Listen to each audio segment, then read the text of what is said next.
From WXII 12, this is WXII 12 News. Matt will always be alive to me. I have so many memories of him. A heart-wrenching end to a freak on-field accident as an RJR football player is taken off life support. Good evening, I'm Kenny Beck. It was not due to a lack of prayers or community support, but sadly there will be no miracle for Matt Gfeller. He suffered a catastrophic brain injury during a play in the fourth quarter of Friday night's Page Reynolds football game, and this morning he passed away. Matthew Gfeller was just 15 years old. He was a transfer student from the Summit School in Winston-Salem, and tomorrow was supposed to be his first day at Reynolds. This afternoon, school leaders and those who knew him reacted to his sudden passing. Jermont Terry joining us live now with that story. Jermont, what a difficult weekend for these folks. Well, Kenny, it's been a difficult weekend. It will likely turn into a very tough week as classes resume at Reynolds on tomorrow. You know, this support for this family and this sophomore at Reynolds is stretching well beyond just the high school. We are right now outside Wiley Middle School, which is right next to RJR, and you can see that the marquee up front, it tells and shows of this support. It says clearly, all of our love to the Gfeller family.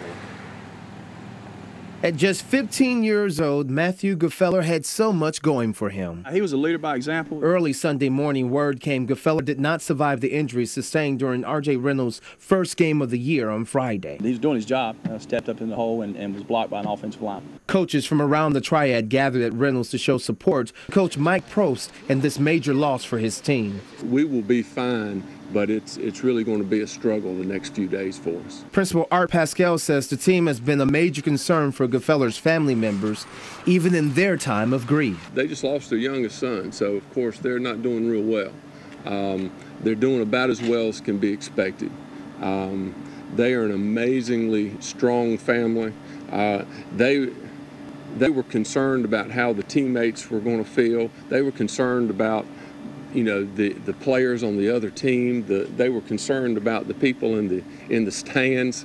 That's the type of people we're dealing with here. A family with strong ties to the Summit School, where Gfeller played lacrosse, football, and yes, that's him in character acting in the school play. He liked to sit right here. Theater teacher Loma Hopkins has taught at Summit for 48 years. I have so many memories of him.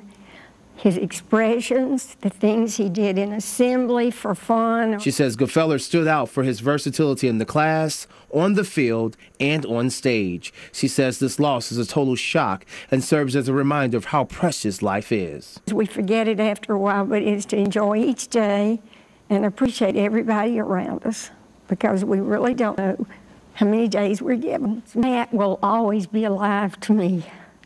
I have so many memories of him. Memories people will hold on to for sure. Now, I can tell you that counselors will be on hand tomorrow at RJR, and they will also have a moment of silence. A memorial service is not yet scheduled. It's too early to say. As over at Summit School, we know that they start classes on Wednesday, and the assistant headmaster tells me that they will also have a moment of silence and grief counselors on hand, as everyone here at RJR and also over at Summit School are dealing with this sudden and quick loss of this student. Reporting live tonight, I'm Jermont Terry. Kenny, back to you. Jermont, thank you. In just a few short days, a web page devoted to Matthew Gfeller has become a really popular place for his friends and loved ones to share their thoughts and condolences. On the social networking site Facebook, there's a group called Matt Gfeller, We Are Praying for You.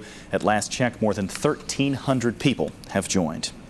Matthew and his family also been receiving one heartfelt comment after another on our own website, WXII12.com. Here are a few of them. One viewer writes, "We are so sorry for the loss of your son. May God work in your lives to comfort you and help you through this most difficult time." Another viewer writes, "Well, my family and I did not know Matt Gfeller personally. Hearing of this terrible tragedy has saddened us and broken our hearts." And a third viewer says, "I don't know you, but I've cried for you and I care about you. Please understand you will see your boy again. His work here was done and he's home. When it's your time to go home, you'll be with him." You can read more comments and, of course, share your own at our website, WXII12.com. His family also announcing funeral arrangements tonight. A massive resurrection service is set for this Wednesday at 4 o'clock in the afternoon at the Holy Family Catholic Church in Clemens. There is no wake or visitation the night before. All cards, gifts, flowers, and questions should be directed to the Hayworth Miller Funeral Home. That number there, you see it on your screen, 765-8181.